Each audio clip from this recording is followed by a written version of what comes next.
Now set to make a splash, a floating fish farm off Pasir Ris that will be ready from May.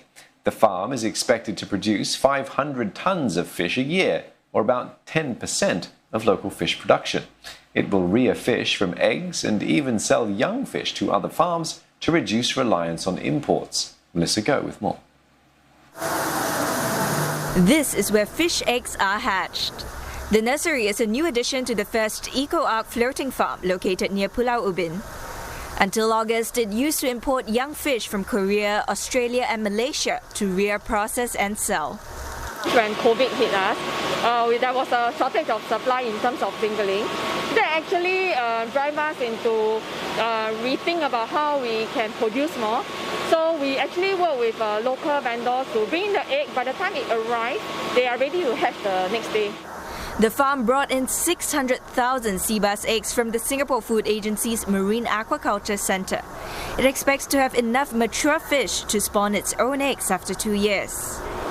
You can barely even see them, and that's because these little ones are only about 15 days old, so that's why they need lots of care and attention. For one, they have to be fed every 3 hours, and the room also feels quite warm and humid because the fish have to live at about 30 degrees Celsius to grow well.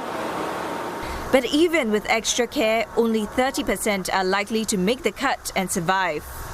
About 5 million of these young fish could be produced when a second 7,500 square meter floating farm opens off Pasir Ris next year. It will sell half of these to local farms. The rest of the fish will be processed at a post-harvest facility on site. This one here is located just 60 meters from the nursery. This will reduce spoilage and food wastage across the supply chain and ensure fresher produce for consumers.